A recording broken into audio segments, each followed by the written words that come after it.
కృష్ణ గారు ఇంటర్వ్యూలో కొన్ని నిజాలు ఓపెన్ గా మాట్లాడుకోవాలి. కవితను సస్పెండ్ చేయడం ప్రెసిడెంట్ ఏ నిర్ణయం తీసుకుంటే దట్ ఈస్ రైట్. సో అది నిర్ణయం కరెక్టా రాంగ్ అయినా కూడా మీరు ఖచ్చితంగా కరెక్ట్ అనాలంటారా? గతంలోనే కేటీఆర్ ముఖ్యమంత్రి చేయమని కేసీఆర్ పైన ఒత్తిడి చేసినాడు, కవితకు నచ్చలేదా? మీకు ఇప్పుడు కాదు కదా, 2014 నుంచే రేవంత్ రెడ్డి గారు కేటీఆర్ గారిని జైలు వేస్తారు. కవిత నిజంగా వద్దనుకుందా, కేటీఆర్ నాయకత్వం వద్దని అనుకుందా? మీరేమనుకున్నారు? మీకు అనిపించింది? మా అక్క ఇంకేమనిపిస్తుంది, మేమందరం కలిసి అరవింద్ ధర్మపురి గారు ఒక ట్వీట్ వేసి త్వరలో కేటీఆర్ గారి మీద విచారణ జరగబోతున్నది ఫార్ములా ఈ కేసులో.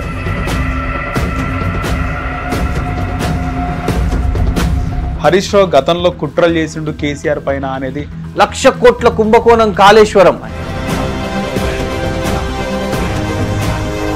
2 పిల్లర్లు కుంగిని, సుమారు 250 నుంచి 350 కోట్లు. ఫోన్ ట్యాపింగ్ గురించి ఏమంటారు? ఫోన్ ట్యాపింగ్ వెబ్ సిరీస్, మనది వెబ్ సిరీస్ నడుస్తుంది రాష్ట్రం.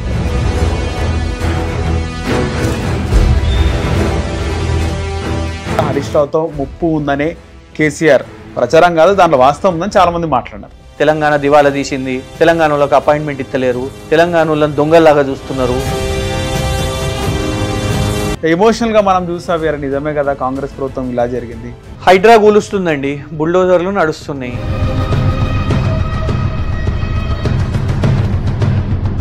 కేసీఆర్ గారి లాగా కనబడే ఒక జూనియర్ ఆర్టిస్ట్ రైట్, కార్ పైన పంక్చర్ అయినట్టు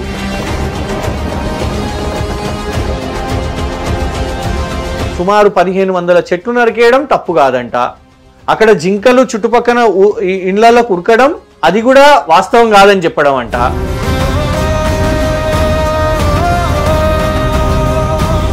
హైడ్రాలో ప్లస్ ఎంత ఉందంటారు, మంచి ఎంత ఉందంటారు హైడ్రాలో?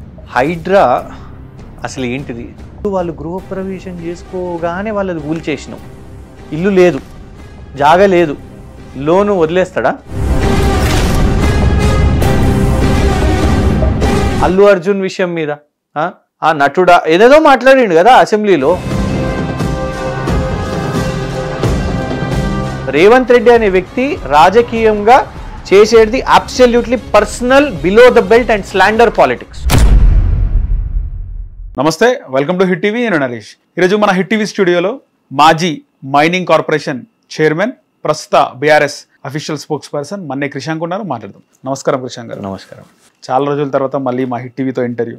రాష్ట్రంలో జరుగుతున్న పరిణామాలు ముఖ్యంగా మాట్లాడుకుంటే కవితను సస్పెండ్ చేయడం ఎంతవరకు కరెక్ట్ అంటారు? అంటే కేసీఆర్ గారిని నేను కరెక్ట్ రాంగ్ అనగలుగుతాను అని అనుకుంటున్నాం. మా పార్టీ ప్రెసిడెంట్ తీసుకున్న నిర్ణయాన్ని, పార్టీ ప్రెసిడెంట్ ఏ పార్టీ అయినా కూడా ప్రెసిడెంట్ ఏ నిర్ణయం తీసుకుంటే that is right, simple as that. So అది నిర్ణయం కరెక్టా రాంగ్ అయినా కూడా మీరు ఖచ్చితంగా కరెక్ట్ అనాలంటారా? నాకు తెలిసి కవితక్క కూడా కేసీఆర్ గారు రాంగ్ అని అనరు. వారు ఏ డిసిషన్ తీసుకుంటే ఖచ్చితంగా రైట్ డిసిషనే అనుకుంటాం, అంతే. ఏ పార్టీ అయినా కూడా ప్రెసిడెంట్ డిసిషన్ తీసుకునే బాస్ ఇస్ రైట్, అంతే, బస్. ఇంకేముంటుందండి దాంట్లో?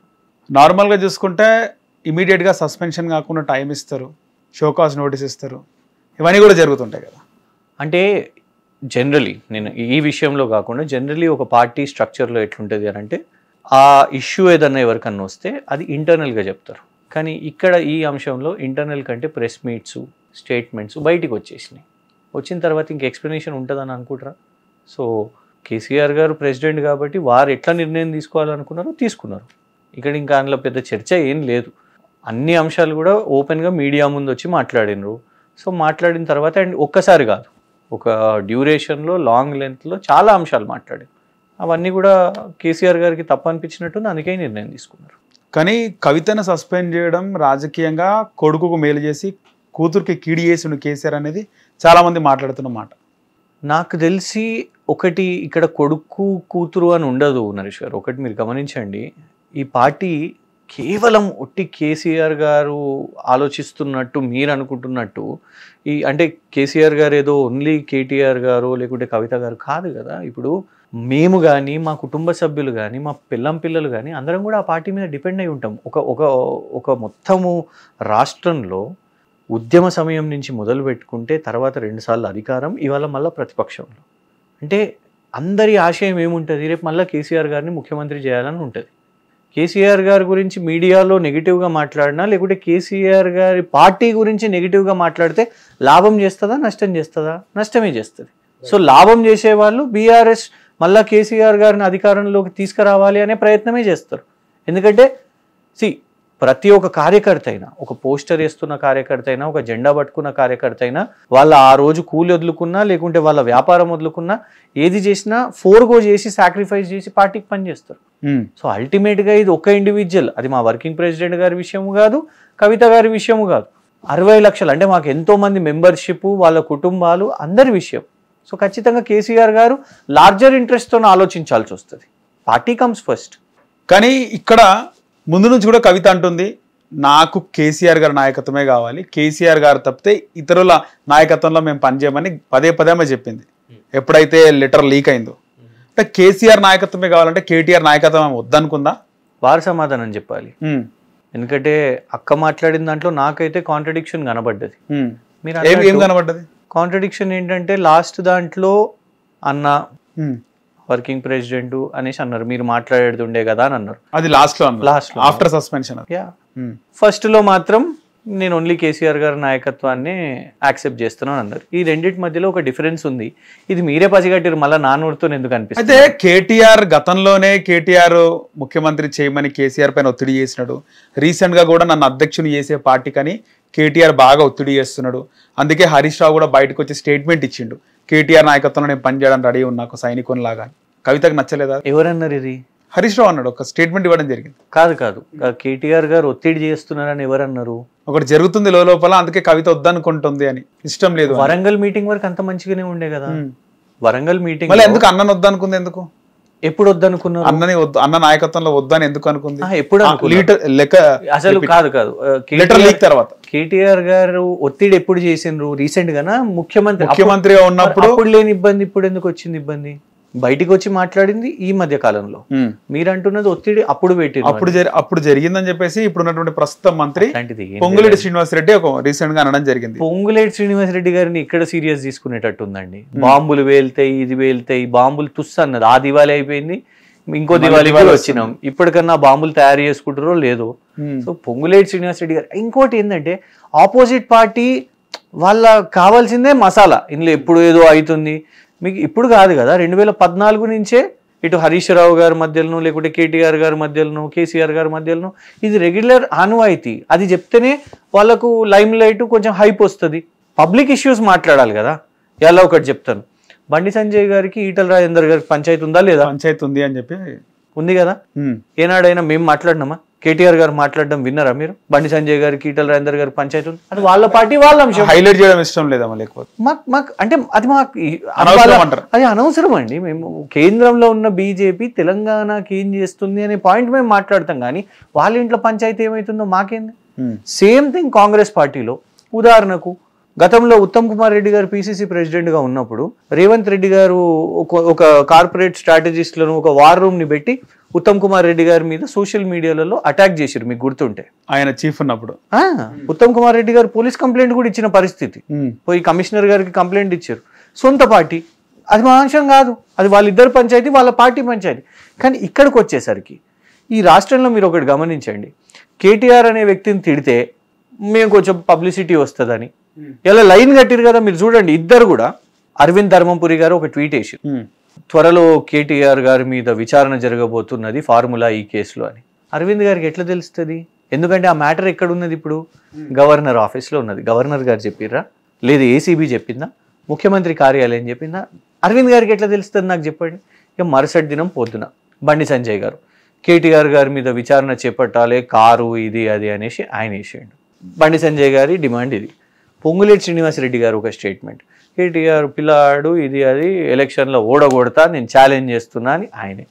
రేవంత్ రెడ్డి గారు కేటీఆర్ గారిని జైలు వేస్తా. ఈ 4 అంశాలు కూడా ఇదే. మీరు కేటీఆర్ గారు ఇవాళ ఏం మాట్లాడుతున్నారు చూడండి. అయితే జిఎస్టీ గురించి, లేదంటే హైడ్రా గురించి, లేకుంటే రైతుల గురించి, లేకుంటే మళ్ళీ నెక్స్ట్ రైతు భరోసా ఎప్పుడు వేస్తావని, లేకుంటే పెట్టుబడుల గురించి పబ్లిక్ ఇష్యూసే మాట్లాడుతున్నాం. వాళ్ళేం మాట్లాడుతున్నారు? అధికారంలో ఉన్నోళ్ళు కేంద్రంలో అధికారంలో ఉన్నారు, రాష్ట్రంలో అధికారంలో ఉన్నారు, కానీ అజెండా లేదు. సో ఈ ఒక టార్గెట్ని వాళ్ళు ఎంచుకున్నారు, ఆ అజెండాను వాళ్ళు సెట్ చేస్తున్నారు, కానీ that is not our agenda. Right. Kishan గారు, ఇంటర్వ్యూలో కొన్ని నిజాలు ఓపెన్గా మాట్లాడుకోవాలి, కొన్ని నేరుగా ఉన్న ప్రశ్నలకు సమాధానం చెప్పు ప్లీజ్. కవిత నిజంగా వద్దనుకుందా, కేటీఆర్ నాయకత్వం వద్దనే అనుకుందా? అది వారు చెప్పాలి, నాకేం తెలుసు అండి. మీరేమనుకున్నారు? మీకు అనిపించింది? మా అక్క ఇంకేమనిపిస్తుంది, మేము అందరం కలిసి. అక్కకి అన్న ఎందుకు చీఫ్ కావద్దు, లేకపోతే అది వారు చెప్పాలి, నేను ఎట్లా చెప్పగలుగుతాను? అక్క చెప్పాలి, నేను ఎట్లా చెప్పగలుగుతాను? వద్దనుకున్నారా లేదా మీరు వారిని అడగాలి. మేమైతే ఎప్పుడు మాకైతే క్లియర్ కనబడుతుంది ఆమె వద్దనుకుంది అని చెప్పేసి. మరి వద్దనుకుంటే ఎందుకు వద్దనుకుంది అసలు? అది వారు చెప్పాలి సమాధానం. ఎందుకంటే మాకు క్లారిటీ లేదు. మేము మీ ద్వారానే ఇవాళ మీడియా మైక్ పెడితేనే ఏం మాట్లాడుతున్నారో చూస్తున్నాము. ఫస్ట్ లో ఏం మాట్లాడినరు, లాస్ట్ లో ఏం మాట్లాడినరు, కొన్ని ఛానల్ ఇంటర్వ్యూస్ లో ఏం మాట్లాడినరు, కేటీఆర్ గారు లీడర్షిప్ గురించి ఏమన్నారు అనేది ఒకటి అయితే, లాస్ట్ ఇంటర్వ్యూలో అన్న అని ఉద్దేశించి ఏం మాట్లాడారు, ఇవన్నీ డిఫరెన్సెస్ ఉన్నాయి. సో ఆ డిఫరెన్స్ వారు మాట్లాడడంలో కనబడ్డది కాబట్టి వారు సమాధానం చెప్తూనే ఉంటుంది. మేమైతే ఆల్వేస్ కేసీఆర్ గారికి ఎంత పార్టీ అధ్యక్షునిగా మాకు గౌరవం ఉంటుందో, కేసీఆర్ గారు నియమించిన వర్కింగ్ ప్రెసిడెంట్గా కేటీఆర్ గారు తీసుకునే ప్రోగ్రామ్స్ ఎంత పాటిస్తామో, ఒక సీనియర్ నాయకునిగా హరీష్ రావు గారు కానివ్వండి, కవిత గారు కూడా కానివ్వండి, ఆర్ ఎనీ లీడర్స్ కానివ్వండి, బీఆర్ఎస్ చాలా క్రమశిక్షణ గల పార్టీ అండి. కార్యకర్తలు అందరూ కూడా ఏనాడు మీరు ఇట్లా గాంధీ భవన్లో ఏదైనా ఒక్క మీటింగ్ అయినా కుర్చీలు వేసుకుంటారు. మీకు తెలంగాణ భవన్లో కుర్చీలు వేసుకున్నట్టు గుద్దుకున్నట్టు ఎప్పుడన్నా మీరు వార్త చూసిరా? ఉండదు. క్రమశిక్షణ గల పార్టీ. సో అట్లాంటి క్రమశిక్షణ గల పార్టీ ఎన్ని ఇబ్బందులు వచ్చినా, కవిత గారు బీజేపీ కేంద్రంలో ఉన్న బీజేపీ వేసిన అక్రమ కేసులో కవిత గారితో పాటు అందరం ర్యాలీ చేసినాం, అందరం ఉన్నాం, అందరం పోరాటం చేసినాం మా సాధ్యమైనంత. ఇప్పుడు నాకు తెలిసి నేను ఒక 100 డిబేట్లన్నా కూర్చున్నా, జాతీయ ఛానళ్ళు తర్వాత. ఎస్, 100%. సో ఏనాడు దాంట్లో కాంప్రమైజ్ లేదు. వారు మాకు అప్పుడు గౌరవమే, ఇప్పుడు కూడా గౌరవమే. కానీ ఇప్పుడు కేసీఆర్ గారు నిర్మించిన పార్టీ మీద నెగిటివ్ మాట్లాడుతూ ఉంటే, అందులో ఏ సభ్యుని గురించి అన్న నెగిటివ్ మాట్లాడుతుంటే నష్టం జరుగుతుంది కదా. ఆమె మాట్లాడింది సంతోష్ రావు పైన, హరీష్ రావు పైన. హరీష్ రావు గతంలో కుట్రలు చేసిండు కేసీఆర్ పైన అనేది అందులో నిజం లేదంటారా, వాస్తవం లేదంటారా? వాస్తవం ఉందా లేదా అనేది వారి దగ్గర ఏదన్నా ఉంటే వారిపై ఆధారాలు ఇవ్వాలి. ఇదే ఒంటేరు ప్రతాప్ రెడ్డి గతంలో మాట్లాడడం జరిగింది. ఒంటేరు ప్రతాప్ రెడ్డి గారే బయటకు వచ్చి మాట్లాడారు కదా, ఇవాళ ఆయన చెప్పిపించిన అని చెప్పి ఇప్పుడు తెలుస్తుంది. ఇప్పుడు వారేమంటున్నారు అంటే, ఒంటేరు ప్రతాప్ రెడ్డి గారు నేను అప్పుడు నా రాజకీయ అవసరం కోసం, అవకాశం కోసం. హరీష్ రావు పేరు ఎందుకు చెప్పిండు అంటే నేను అనేది ఏంటంటే, నేను అదే చెప్తున్నాగా, న్యూస్ హరీష్ రావు గారు, కేటీఆర్ గారు, కేసీఆర్ గారు వీళ్ళని అంటేనే ఉంటుంది మార్కెట్. ఇప్పుడు మీరు ఏమనుకుంటున్నారు నాగేష్ గారు, మనం మాట్లాడేది ఎంత కాంట్రవర్సీ మాట్లాడినా మీరు ఏమనుకుంటారు, సబ్జెక్ట్ మాట్లాడితే ఇవాళ చూసేటట్టు ఉన్నారా మన జనాలు అంటారా? అంటే నేను ఒక విషయం చెప్తా, 1,00,000 కోట్ల కుంభకోణం కాళేశ్వరం అని. నిజంగా 1,00,000 కోట్ల కుంభకోణమా? నేను మిమ్మల్ని అడుగుతున్నాను.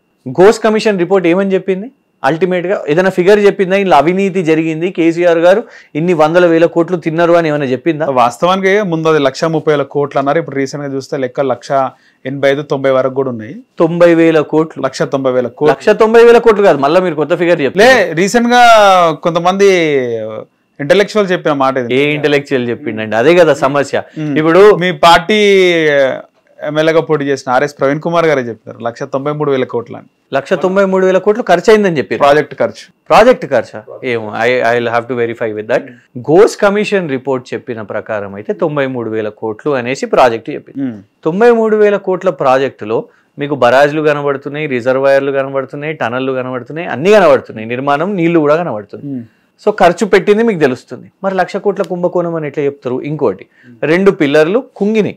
మీరు ఒకటి ఆలోచించండి, ఇలా మీరు ఒక ఇల్లు నిర్మాణం చేసిరండి, నేను తర్వాత మీరు వదిలేసిన తర్వాత నేను కిరాయికి వస్తాను, నేను ఆ ఇంటిని మంచిగా చూసుకుంటున్నాను, లేకుంటే కూలిపోవాలి, పెచ్చులు ఊడిపోవాలని చూసుకుంటున్నాను, మంచిగా రోజు మెయింటెనెన్స్ చేస్తూ ఉంటా కదా. కానీ ఒక ముఖ్యమంత్రిగా నువ్వు కాళేశ్వరం, ఒక దేవుని పేరు ఉన్న ప్రాజెక్టు, రైతుల కోసం, ఈ రాష్ట్రం కోసం వచ్చిన ప్రాజెక్ట్ని కూలేశ్వరం అని అనొచ్చా? కోరుకోవచ్చా? ఏదైనా జరిగితే దాంట్లో నువ్వు చెయ్యి, నువ్వు మెయింటెనెన్స్ చెయ్యి. 2 పిల్లర్లను అందులో మెన్షన్ చేసి ఉంది, సుమారు 250 నుంచి 350 కోట్లు. ఎల్ఎన్టీ వాళ్ళు చేస్తా అని కూడా అన్నారు కదా, ఒప్పుకున్నారు కదా, చేపిచ్చేసేయవచ్చు కదా. కానీ దాని చుట్టూ ఇవాళ రాజకీయాలు. ఇలా మీరు రాష్ట్రంలో ఒక మీడియా సంస్థ మీది, మీకేముంటుందండి, సోమవారం రోజు మేము రైతుల గురించి తీసుకోవాలి, మంగళవారం రోజు గ్రూప్ 1 యువత గురించి తీసుకోవాలి, మహిళల గురించి ఇంకొక రోజు అని మీరు అజెండా సెట్ చేసుకుంటారు కదా, మీకు పలానా ఇంటర్వ్యూస్ తీసుకోవాలని. కానీ ఇవాళ రాష్ట్రంలో ఉన్న ప్రభుత్వమే లేదు, మేం చెప్తున్నాం మీరు ఇవాళ కాళేశ్వరం గురించే మాట్లాడాలి అని అంటే, it's a criminal wastage of time and money కదా అజెండా సెట్ చేయడం. కేసీఆర్ గారిని విచారణకు పిలిచి ఇది చేసి అది చేసి ఇవాళ కాళేశ్వరం నష్టపోతున్నది, మన రాష్ట్రం నష్టపోతున్నది అంటే ఇవాళ ఉన్న ప్రభుత్వం విషయం మీద. సో అల్టిమేట్గా అందులో ఏం తెలుస్తున్నారు చెప్పండి? సింపుల్గా నేషనల్ డ్యామ్ సేఫ్టీ అథారిటీ ప్రకారంగా చేయండి, ఇప్పుడు ఈ గోస్ కమిషన్ రిపోర్ట్ని పక్కన పెట్టేసేయండి అని అన్నారంటే వేస్టేజ్, ఏం లేదు, పసలేదు. మళ్ళీ దానికి లేదు అని తెలిసే ఇలా చూడండి సిబిఐని తెచ్చిర్రు మా మీదికి. ఇందులో కూడా విచిత్రం ఏంటంటే సిబిఐ జైలు వేస్తేనేమో అప్పుడు ఓకే వీళ్ళు బీజేపీతో కలిసి లేరు, కానీ సిబిఐ ఇంకా ముందుకు రాకపోతేనేమో ఒక చూసి రైలు కలిసి ఉన్నారు అని. అల్టిమేట్గా ఇప్పుడు ఏందన్నట్టు కేసీఆర్ గారిని తిహార్ జైల్లోనో ఇంకేదో జైల్లో వేయాలని, అప్పుడైతేనే వీళ్ళు సాటిస్ఫై అయ్యేటట్టు ఉన్నారు. కానీ కేసులో కూడా స్ట్రెంత్ ఉండాలి కదా. ఇవాళ మళ్ళా మొదలుపెట్టారు సిబిఐ వస్తలేదు బీజేపీ ఇదని, కానీ ఇలా సిబిఐ విచారణను ఆపింది ఎవరు చెప్పండి? హైకోర్టు కదా. హైకోర్టు కదా ఆపింది. హైకోర్టే చెప్పింది విచారణ do not take any coercive measures అని. కానీ ఈ నరేటివ్ ఎట్లా చేస్తున్నారు, ఇగో ఇటు దిక్కుంటేనేమో ఇగో బీజేపీతోని ఉన్నారు అని, ఇటు దిక్కు ఏది బిల్స్ విషయంలోనైనా ఇటు కాంగ్రెస్తో ఉన్నారని. అల్టిమేట్గా ఈ రెండు పార్టీలకు కూడా మేము టార్గెట్గా ఉన్నాం. కేసీఆర్ గారు బీఆర్ఎస్ టార్గెట్ ఉన్నది కాబట్టి ఇదంతా నరేటివ్స్ నడుస్తున్నాయి. ఓకే.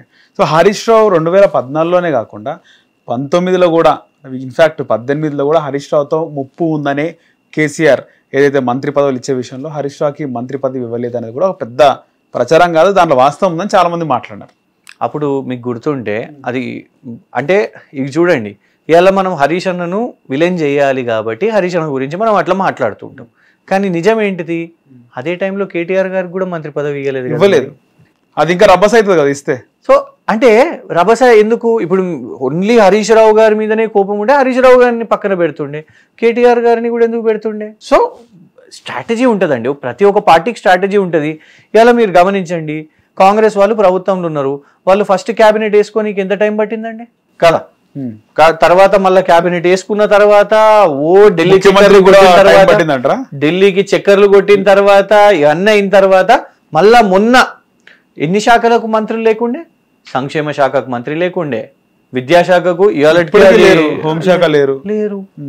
ఇవాళకి కూడా ఇంకా ఎక్స్పాన్షన్ ఇంకా ట్రై చేసేటోళ్ళు ట్రై చేస్తున్నారు, నారాజ్ అయ్యేటోళ్ళు నారాజ్ అవుతున్నారు, ఢిల్లీకి పోయేటోళ్ళు ఢిల్లీకి పోతున్నారు, రాజగోపాల్ రెడ్డి గారు లాంటి వాళ్ళు బయటికి మాట్లాడుతున్నారు. అన్ని పార్టీల్లో ఉంటాయి కదా సార్. సో సింపుల్ థింగ్ ఏంటంటే దాన్ని ఏదో ఉన్నది కుటుంబం లేదో ఉన్నది. అల్టిమేట్గా కేసీఆర్ గారి కుటుంబాన్ని టార్గెట్ చేస్తే మాకు కొంచెం మైలేజ్ వస్తుంది అని మాత్రమే, కానీ అది కాకుండా వేరే అజెండా లేదు. ఇవాళ చూడండి, దాని బేసిస్గా 420 హామీలు ఇచ్చారు, గ్యారంటీలు ఇచ్చారు, డిక్లరేషన్లు ఇచ్చారు. రాష్ట్రంలో దాని గురించి చర్చ జరుగుతుందా? పొద్దున్న లేస్తే అమలు అవుతున్నాయి కదా పథకాలు, దాని మీద ఏమంటారు? అమలు ఏది అమలు అయింది చెప్పండి నాకు. ఫ్రీ కరెంట్ అమలు అవుతుంది, ఫ్రీ బస్ అమలు అవుతుంది. ఎస్, ఫ్రీ బస్ గురించి తీసుకుందాం మనం. ఫ్రీ బస్సు ఫస్ట్ వాళ్ళు చెప్పింది ఏంటిది, ఇచ్చిన దాని ప్రకారం ఉచిత బస్సు అని చెప్పారు.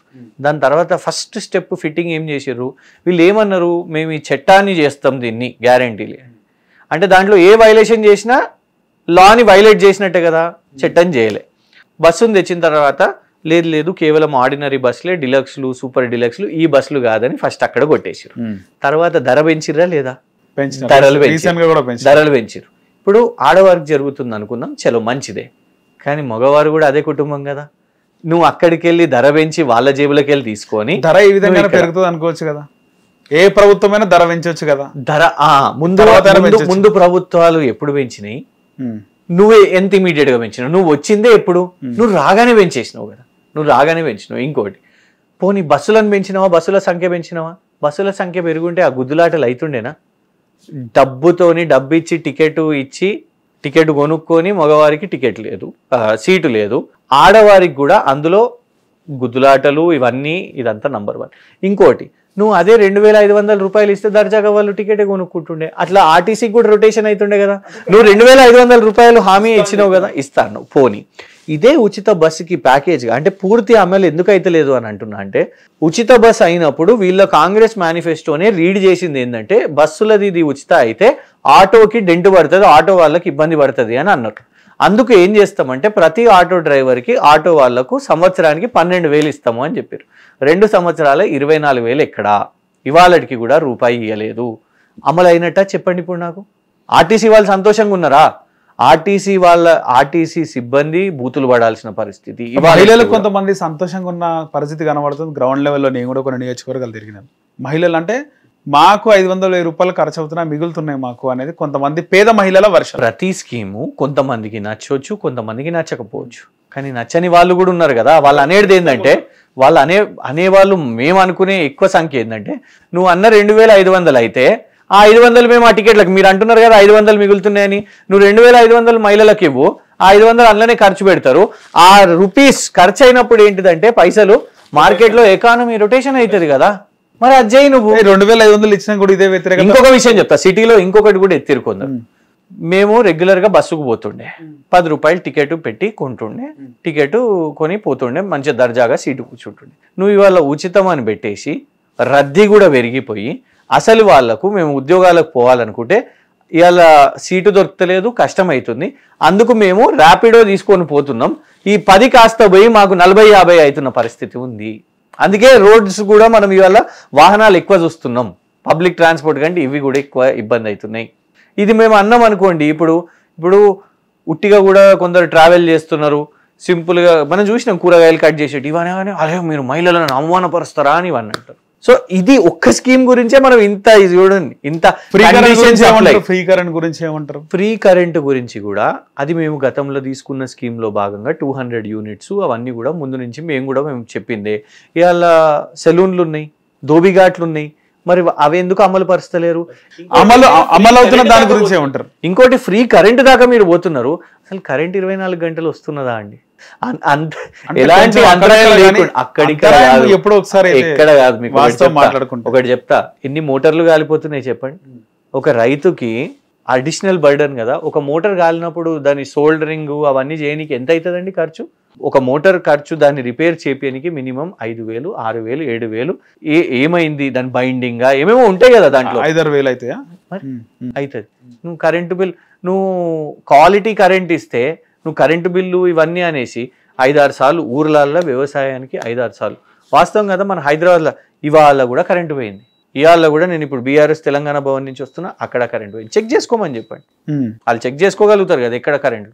సిటీలో 4 సార్లు 5 సార్లు ఏ సీజన్ అయినా. ఇప్పుడు మన బీఆర్ఎస్ గవర్నమెంట్లో చూడండి, అన్ని పక్కన పెడదాం. కోవిడ్ సమయం లాక్డౌన్, జనాలందరూ ఇంట్లో ఉన్నారు, హైయెస్ట్ కన్జంప్షన్.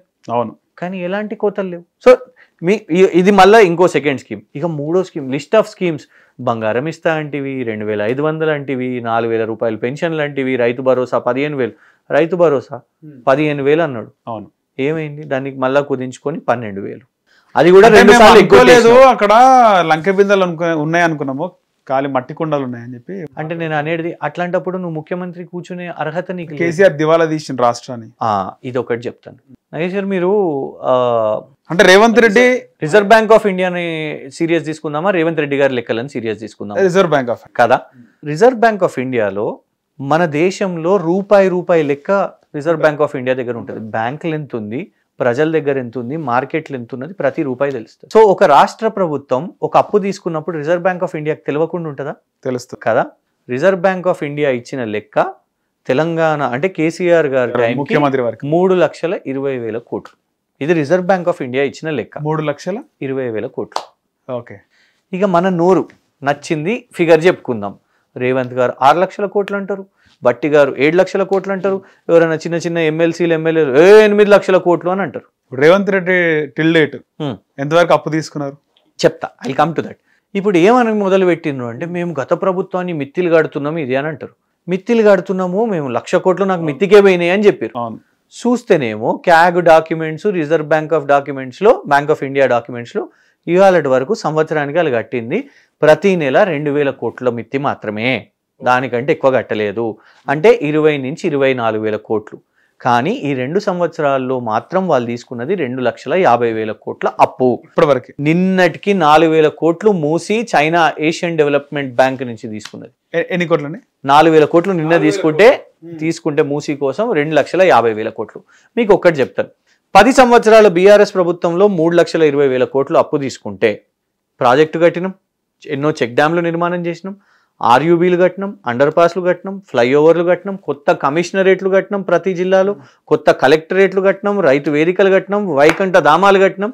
రేవంత్ గారు ఈ 2 సంవత్సరాల్లో కట్టింది ఒక్కటి చెప్పండి నాకు. మేము కట్టిన ఫ్లైఓవర్లకే నువ్వు ఇంకా రిబన్ కటింగ్లు చేస్తావు. నిజంగా మీరు అన్నదానికి ఒకసారి డీటెయిల్స్ తీసుకోవాలి. 3,50,000 కోట్లు అంటే డెఫినెట్ కేవలం కాళేశ్వరంకి 1,30,000 1,50,000 వరకు అయినాయి. 93,000 కోట్లు 93,000 కోట్లు. యా, మిగతా అన్ని నేను చెప్పిన కదా లిస్టు. నేను అడిగేది ఏంటంటే రేవంత్ గారిది కూడా ముందు లిస్టు పెట్టండి. ఈ 2,50,000 కోట్లలో శ్వేతపత్రం రిలీజ్ చేయమంటారు. ఏమి కట్టిండ్రు? శ్వేతపత్రం ఎందుకండి? మీ కెమెరాలు ఉన్నాయి, అంత దాకా ఎందుకు ఇబ్బంది వాళ్ళకు? ఏం కట్టిర్రో మీ కెమెరా తీసుకొని పోయి మొత్తం ఉన్న జిల్లాలలో వెతికి చూపెట్టమని చెప్పండి. ఒకటి కట్టింది మేము 2,50,000 కోట్లలో ఇది కట్టినామని. కూల్చుడే ఉన్నది కానీ కట్టుడు ఎక్కడ ఉన్నది చెప్పండి? మూసీ డిపిఆర్ ఉందా? ఇవాళ వరకు మూసీ డిపిఆర్ ప్రిపేర్ కాలేదు కదా. మీకు గుర్తుంది, నాకు తెలిసి మీ హిట్ టీవీలో కూడా మీరు విజువల్స్ వేసిర్రు, నేను చూసినాను. ఇద్దరు చిన్నపిల్లలు, ఒక అబ్బాయి ఒక అమ్మాయి, మూసీ దగ్గర వాళ్ళ ఇల్లు కూల్చేస్తే ఇటుక పిల్లలు తీసుకొని వాళ్ళ ఇల్లు మళ్ళా కట్టుకునే ప్రయత్నం చేశారు, గమనించారు కదా. మూసీ డిపిఆర్ లేకుండానే నువ్వు ఎట్లా వాళ్ళ ఇల్లు కూల్చుతావు? ఏం చేయాలనో నీ దగ్గర ఒక ప్రాజెక్ట్ రిపోర్ట్ లేదు, నువ్వు ఇల్లు కూల్చేసినావు, పోయి మార్కింగ్లు చేసినావు. ప్రజలకు భయం కాదా? భయభ్రాంతులు గారా? సో ఇవాళ ఒక కన్స్ట్రక్టివ్ గవర్నమెంట్ కంటే ఒక డిస్ట్రక్టివ్ గవర్నమెంటే ఉన్నది. దానికి సాకు అప్పులు. ఒక్కటి ఆలోచించండి, మమ్మల్ని అడుగుతారు మీరు ధనిక రాష్ట్రం అని అన్నారు కదా, అప్పుల పాలు చేసిరు. ఒకటి విభజన అయినప్పుడే తెలంగాణ రాష్ట్రానికి అప్పులు ఉండే, 60,000 కోట్ల అప్పులు ఉండే. అయినా మన స్టేట్కి పొటెన్షియల్ ఉంటుంది. రిజర్వ్ బ్యాంక్ ఆఫ్ ఇండియా ఏమని చెప్పింది అని అంటే, స్టడీ ఆఫ్ ఫైనాన్సెస్లో ఒక సపరేట్ స్టడీ ఉండే తెలంగాణ రాష్ట్రం గురించి. వీళ్ళు 33 సంవత్సరాలకు అప్పు తీసుకుంటారు కానీ 14 సంవత్సరాల్లో అప్పు కట్టేయగలుగుతారు ఈ రాష్ట్రము అనేసి రిజర్వ్ బ్యాంక్ ఆఫ్ ఇండియా చెప్పింది. సో నేను అనేది ఏంటంటే, బరాబర్ కేసీఆర్ గారు ధనిక రాష్ట్రం అన్నారు. ఎందుకు? మేము గొప్పగా చెప్తాం. ఇవాళ మేము ప్రతిపక్షంలో ఉన్న కేటీఆర్ గారు ఏ విదేశీ పర్యటనలకు వెళ్ళినా లేకుంటే ఇతర రాష్ట్రాలకు వెళ్ళినా మా తెలంగాణ గొప్పది, మీరు ఇక్కడికి వచ్చి పెట్టుబడులు పెట్టండి అని చెప్తాం. మేము ఇవాళ ప్రభుత్వంలో ఉన్నలాగా తెలంగాణ దివాలా తీసింది, తెలంగాణలోకి అపాయింట్మెంట్ ఇస్తలేరు, తెలంగాణలో దొంగల్లాగా చూస్తున్నారు, చెప్పులు ఎత్తుకపోతున్నారు. ఒక ముఖ్యమంత్రి చెప్పే ఎందుకట్లా మాట్లాడుతుండ్రు రేవంత్ రెడ్డి? చాతగాంతనం. ఇప్పుడు ఏందండి, ఇప్పుడు ప్రజలు ఇవాళ నువ్వు ఏం చేస్తున్నావు అని అడుగుతారు. సో నేను ఇవాళ ఏం చేయలేను, నాకు తెలియదు. ఆనాడేమో నువ్వు కూర్చొని ఛానళ్ళల్లో కాంక్లేవ్లలో కూర్చొని మాకు రాష్ట్రం బ్రహ్మాండంగా నడపవచ్చు, మాకు అన్ని ఫైనాన్సెస్ తెలుసు, మేము ఇచ్చే ప్రతి ఒక్క హామీని మేము పూర్తి చేయగలుగుతామని అన్నారా లేదా? డిసెంబర్ 9 వరకు. ఇవాళ వాళ్ళు ముఖ్యమంత్రులు ఉప ముఖ్యమంత్రులు అయినరు. ఇవాళ అయ్యో మాకు తెలియదు పరిస్థితి ఇట్లుండే అని నమ్ముతారా ప్రజలు? తప్పించుకోవడం. ఆ తప్పించుకోవడానికి సాకే గత ప్రభుత్వం అప్పులు ఇవి అవి అని చెప్పి ఇవాళ కాళేశ్వరం కూలిపోవాలి, అంబేద్కర్ విగ్రహం కూలిపోవాలి, సచివాలయం పెచ్చులు ఏమన్నా అయితే చిన్న రిపేర్ విగ్రహం కూడా కూలిపోవాలనుకుంటున్నారా? ఫస్ట్ 2 years మెయింటెనెన్స్ చేసిరా చెప్పండి? మేము మొత్తుకుంటే ధర్నాలు చేస్తే దాని తర్వాత ఫస్ట్ దానికి దండ లేదు, సాఫ్ సఫాయి లేదు, బూజు పట్టి అంతే చేసిరు. ఎందుకు? అది కేసీఆర్ గారి ప్రభుత్వం నిర్మాణం కాబట్టి. మొన్న చూసినాం ఓ చిన్న ఉదాహరణ, సచివాలయం ఓ చిన్న ఏదో క్రాక్ వచ్చింది, ఏదో అయింది. ఇప్పుడు మన ఇంట్లో ఉన్నదండి, మన ఇంట్లో మనం రోజు జాడుకట్ట చేయరా? చేస్తాం. తుడువరా? బూజు పడుతుంది, మెయింటెనెన్స్ చేసుకోమా? మనం చేసుకుంటాం. కానీ అది నాశనం కావాలి, ఆ ప్రభుత్వం ఆనువాళ్ళు ఉండొద్దు, చరిత్రలో కనుమరుగు కావాలి. ఏం పైశాచికం అండి? ఏ ప్రభుత్వం ఇట్లా చేస్తుంది చెప్పండి? ఇప్పుడు రాజశేఖర్ రెడ్డి గారు ప్రభుత్వం మంచి చేసినప్పుడు మంచి చేసినామని చెప్పినాం, చంద్రబాబు నాయుడు గారు చేసిన అన్నప్పుడు చెప్పినాం. రేవంత్ రెడ్డి గారు మీరు గమనించండి, ఇవాళ మాట్లాడేటప్పుడు పాత ముఖ్యమంత్రుల గురించి, రాజశేఖర్ రెడ్డి గారి గురించి, చంద్రబాబు గారి గురించి మాట్లాడతారు కానీ కేసీఆర్ గారిని కేవలం తిట్లే కానీ ఈ 10 సంవత్సరాల్లో ఈ మంచి జరిగింది అని ఒక్కసారి అనడం విన్నామా? లేదు.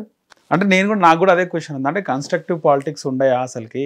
ఎందుకంటే మీరు ఫ్రమ్ బీఆర్ఎస్, మీరు రేవంత్ రెడ్డి చేసేది ఒప్పుకోరు, రేవంత్ రెడ్డి కూడా గతంలో బీఆర్ఎస్ చేసింది ఒప్పుకోరు. రేవంత్ రెడ్డి గారు ఏం చేసిరో చెప్పండి, నేను దాన్ని ఒప్పుకుంటాను. అంటే ఈ పథకాల గురించి కొద్దో గొప్ప సరే ఎంత అమలు అవుతుంది ఏందనేది గ్రౌండ్ లెవెల్లో ప్రజలకు తెలుసు. కొంతమంది నేను నేరుగా అడిగినప్పుడు వాళ్ళు పథకాలు తీసుకుంటున్నా, ఫ్రీ కరెంట్ వాళ్ళు లబ్ధి పొందుతున్నా కూడా వాళ్ళు ఏం చెప్పట్లేదు బయటికి. అంటే మేము ఎందుకు చెప్పాలి మాకు ఫ్రీ వస్తుందని, ఇంకో పథకం రాదేమో అని గ్రౌండ్ లెవెల్లో మేము సర్వేకి వెళ్ళినప్పుడు. అయితే నేనేమంటున్నానంటే ఫ్రీగా కరెంట్ వచ్చినా, ఫ్రీగా బస్సులో తిరిగినా కొంతమందికి అయితే మేలు అవుతుంది కదా, అది ఎందుకు మీరు ఒప్పుకోవట్లేదు కరెక్ట్ కొంచెం అని ఎందుకు ఒప్పుకోవట్లేదు అనేది నేను అనేది ఏంటంటే, ఒకటి మీరు ఇచ్చిన హామీ అందరి కోసం, కొందరి కోసం కాదు. ఎందుకు ఈ కొందరి కోత? ఫస్ట్ ఏమంటారు, వడ్లు మేము 500 రూపాయలు బోనస్ అని అంటారు. తర్వాత ఏమంటారు, లే మేము ఎందుకంటే మన దగ్గర రాష్ట్రం లేని పారాబాయిల్డ్ రైస్, దొడ్డు బియ్యం ఇవన్నీ అవుతాయి, లేదు ఓన్లీ సన్నాలకు మాత్రమే అని తర్వాత మీరు ఫిట్టింగ్. మేము ఆనాడు నీళ్ళు ఇబ్బందులు లేకుంటే ఆ కేంద్రం కొనుగోలు చేస్తలేదు ఆలోచించండి అని అంటే, కేసీఆర్ అట్లెట్లా అంటాడు, సన్నాలను వేయొద్దని మీరెవరు చెప్పనీకే అని ఆ రోజు. ఇలా మీరు మాట మారుస్తారు.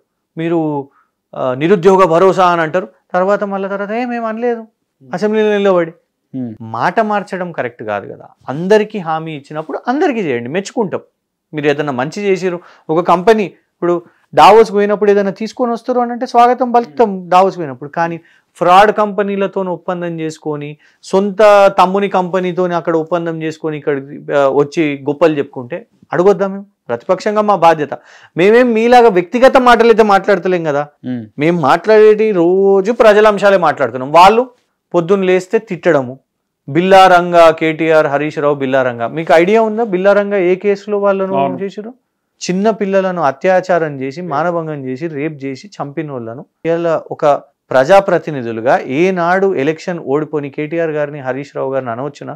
ఇంకా దారుణం ఏంటంటే కేసీఆర్ గారికి సుమారు 72-73 ఇయర్స్. రైట్. తెలంగాణ కోసం కొట్లాడిన వ్యక్తి. Doesn't he deserve minimum respect? ఒక సీనియర్గా కూడా కనీసం రెస్పెక్ట్ ఇవ్వదా? వారిని పట్టుకొని చార్ల్స్ శోభరాజ్ అని మాట్లాడతాడు ఈయన సభల్లో.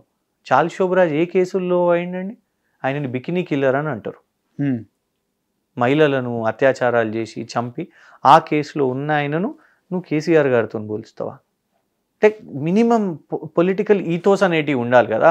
సో మేము అనేది ఏంటంటే మెచ్చుకుంటాం, మంచి చేస్తే మెచ్చుకుంటాం, కానీ ఈ వ్యక్తిగత దూషణలు ఇట్లా ఈ విధంగా పోయి ఏం చేయకపోతే బనకచెర్ల విషయం మీద కూడా మనం చూసినాం.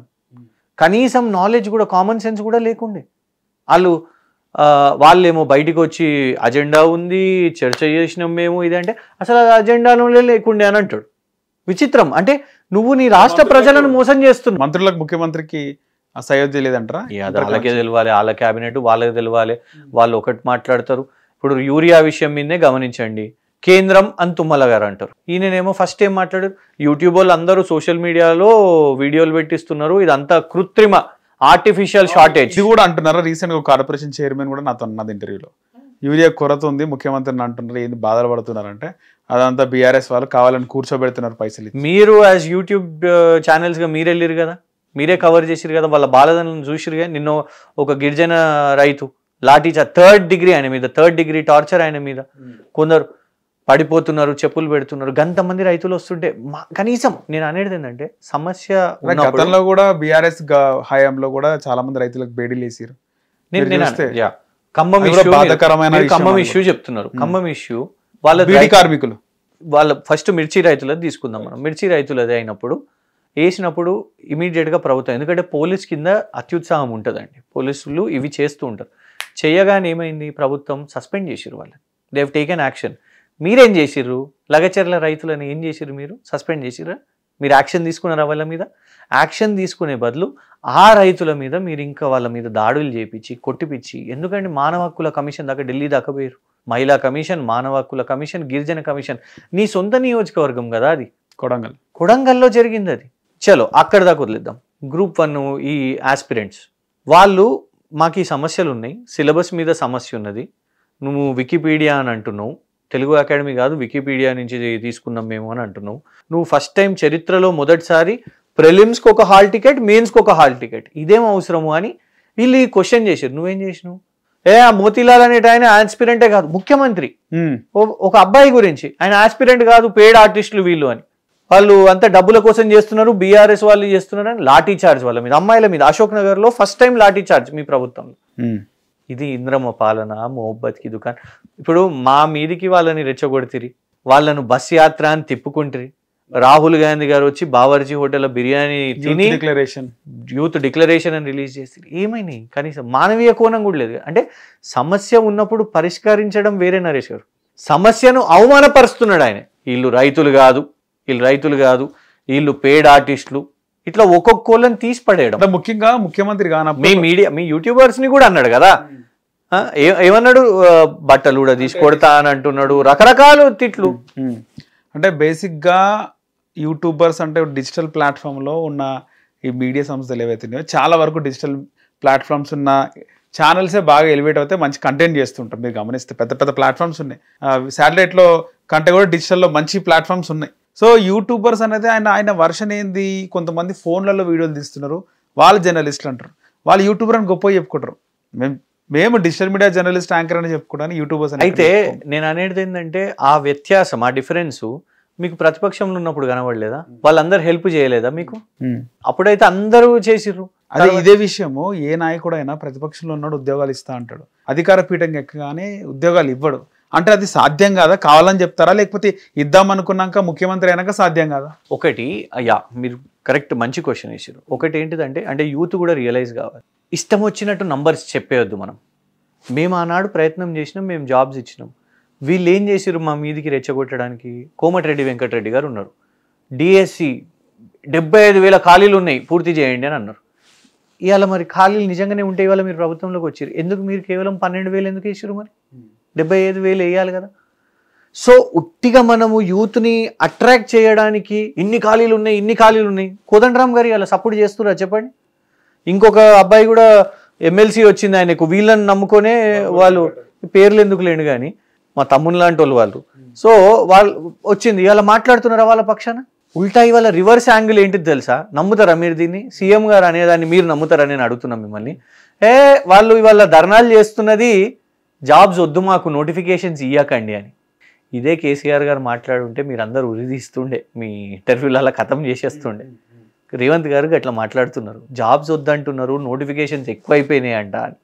ఇక చూడండి, ఇక ఏం మాట్లాడమంటారు చెప్పండి? కాంట్రాస్ట్ చూడండి, ఆ కంపారిజన్. ఇంకోటి సోషల్ మీడియా కూడా ఉన్నది లేనట్టు లేనిది ఉన్నట్టు కొంచెం సింపతి వచ్చేటట్టు వీడియోలు చిత్రీకరించడం. అంటే ఒక పార్టీ వేరే ప్లాట్ఫామ్ క్రియేట్ చేయడం, ఇంకో పార్టీ ఇంకో ప్లాట్ఫామ్ క్రియేట్ చేసి వీడియోలు రిలీజ్ చేస్తే ఎమోషనల్గా మనం చూస్తా వేరే నిజమే కదా, కాంగ్రెస్ ప్రభుత్వం ఇలా జరిగింది, గతంలో బీఆర్ఎస్ ప్రభుత్వంలో ఇంత అన్యాయం జరిగింది అనేది కూడా పోర్ట్రే అవుతుంది అంటారా? అనేది ఏంటంటే సోషల్ మీడియా పోర్ట్రే అంటే ఇవాళ ఉన్నదానికంటే ఎక్కువగా ప్రభుత్వం హైడ్రా కూలుస్తుందండి, బుల్డోజర్లు నడుస్తున్నాయి, అక్కడ పిల్లలు మాట్లాడుతున్నారు, మహిళలు మాట్లాడుతున్నారు. సో అక్కడ ఉన్నది కనిపిస్తున్నది. ఇవాళ ఒక ఉదాహరణ చెప్తా మీకు, ఎందుకు అంత తీవ్రంగా ప్రభుత్వం స్పందించాలి. నిన్న ఒక జియో రిలీజ్ చేసింది ప్రభుత్వం, సోషల్ మీడియా వాళ్ళ మీద రౌడీ షీట్ పెడుతుందంట. సోషల్ మీడియా యూజ్ చేసేవాళ్ళు ఏంది అది ఎక్స్ట్రీమ్ కాదా? ఇవాళ సోషల్ మీడియా యూజ్ చేస్తే రౌడీ షీట్ ఓపెన్ చేస్తారా? ప్రశ్నించడము మీకు అంటే అంత ఇంటాలరెంట్గా అయిపోయారా మీరు? ఇంకోటి చెప్తాను, ఇదే మీరు కూడా సోషల్ మీడియాని యూజ్ చేసుకున్నారు కదా బీఆర్ఎస్ ప్రభుత్వం మీద. సునీల్ కనుగోలు అనే స్ట్రాటజీస్ ని హైర్ చేసుకున్నారు రేవంత్ రెడ్డి గారు కదా. మరి నువ్వు వాడుకొని ఇంకా ఎంత దారుణం చెప్తా. ఒకటి చెప్తానండి, బీఆర్ఎస్ వాళ్ళు ఏనాడైనా సోనియా గాంధీ గారి గురించి ఏమైనా పెట్టిర్రా? రాహుల్ గాంధీ గారి గురించి పెట్టిర్రా? అసభ్యకరంగా ఏమైనా పెట్టిర్రా? కానీ వీళ్ళు ఏం చేసిరో చెప్తా. ఎలక్షన్స్ అప్పుడు కర్ణాటక నుంచి ఒక జూనియర్ ఆర్టిస్ట్ ని, కేసీఆర్ గారి లాగా కనబడే ఒక జూనియర్ ఆర్టిస్ట్ ని కార్ పైన పంచర్ అయినట్టు మీ పని అయిపోయింది వెళ్ళిపోండి అని అన్ని రాష్ట్రంలో ఉన్న అన్ని ఛానల్స్ కి అడ్వర్టైజ్మెంట్స్ పంపించారు. మా పార్టీ లీగల్ సెల్ కోర్టుకు పోయింది, ఆర్డర్ తెచ్చింది. కానీ డూ యూ థింక్ ఏదైనా ఛానల్స్ ఆపినాయి అనుకుంటారా? ఆపలే. ఆనాడే ఇది తప్పు, ఆయన ఒక రాష్ట్ర ముఖ్యమంత్రి, మీరు ఒక కార్టూన్ కానీ తెచ్చి ఇట్లా యాడ్స్ పెట్టడం తప్పు అని ఉంటే నిజంగా గొప్పగా అవుతుండే. మనం ఇవాళ సిస్టంలో అందరం భాగమే, మీరు నేను అందరం భాగమే. మీకు ఇంకోటి చెప్తాను, 3-4 రోజుల ముందు, ఏది ఎలక్షన్స్కి ముందు, ఇప్పుడు ఎమ్మెల్సీగా ఉన్న వ్యక్తి, మీరు ఇప్పుడే పేరు తీసుకున్న వ్యక్తి, అండ్ కాంగ్రెస్ పార్టీలో ప్రస్తుతం మీడియా చైర్మన్ ఉన్న వ్యక్తి, వాళ్ళు సిబిఐ సర్వే, రా సర్వే అని రిలీజ్ చేసారు. ఓకే, సిబిఐ సర్వే చేస్తుందా అండి? ఎలక్షన్ సర్వే చేస్తుందా సిబిఐ? రా, research analysis wing of India, counter terrorism operations చేసేవాళ్ళు, వాళ్ళు ఎలక్షన్ సర్వేస్ చేస్తారా అండి ఒక రాష్ట్ర అసెంబ్లీలకి? ఎవడో పట్టించుకున్నాడు చెప్పండి. వాళ్ళు రిలీజ్ చేసిర్రు, ట్వీట్ చేసిర్రు, జనం కూడా నమ్మింది, ఓహో ఇదంతా సర్వేలు. ఇవాళ వాళ్ళు సోషల్ మీడియా గురించి మాట్లాడే నైతికత ఉందా చెప్పండి నాకు? సో మొత్తానికి ప్రజల్లో లేనిది ఉన్నట్టు. ఇంకో ఉదాహరణ చెప్తా, మమ్మల్ని ఊకే మహేష్ గౌడ్ గారు అంటారు, వీళ్ళు దుబాయ్లో పెట్టిండ్రు, అక్కడ పెట్టిర్రు టీంలను, ఇక్కడ పెట్టిర్రు. దుబాయ్లో నిజంగానే పెట్టినారా? మా పార్టీకి ఎన్ఆర్ఐస్ ఉండరా? మొన్న US లో ప్రోగ్రామ్ చేసినాం, హాల్ ప్యాక్, అతిపెద్ద ఒక ప్రాంతీయ పార్టీకి అతిపెద్ద మీటింగ్ అక్కడ. మాకు ఎన్ఆర్ఐస్ ఉంటారు, బరాబర్ చేస్తారు. నేను అడిగేది ఒక ప్రశ్న, మీరు ఎప్పుడైనా చూసి ఉండొచ్చు, రాజ్ బోడా అనే ఒక ఆయనను చూసిర్రా మీరు? కాంగ్రెస్ మేము ప్రభుత్వంలో ఉన్నప్పుడు బూతులు తిడుతుండే. ఇప్పటికి రేవంత్ రెడ్డి కూడా తిడుతున్నట్టు కదా, కాంగ్రెస్ ఆయన్నే కదా మరి. అంటే రేవంత్ రెడ్డి ఫెయిల్ అవుతుండే కాబట్టి తిట్టిండు. నేను అనేది మరి మీకు కూడా అక్కడ ఫారెన్ లో ఉన్నారు కదా, ఎందుకు ఇవాళ మీరే సోషల్ మీడియాని అయితే ఉపయోగించుకుర్రో, ఇవాళ మేము ఉపయోగించుకునేసరికి మీకు తప్పేమవుతున్నది? తప్పెందుకు అనిపిస్తున్నది? యూట్యూబ్ ఎందుకు తప్పు అనిపిస్తుంది? సోషల్ మీడియా కానీ ప్రజల్లో ఉన్నది లేనట్టు, లేనిది ఉన్నట్టు క్రియేట్ అవుతుంది కదా. ఏది లేదు ఏది ఉన్నది మీరు చెప్పండి. ఉన్నది ఏంటిదో చూపెట్టండి, లేదేంటిదో మేము చెప్తాం.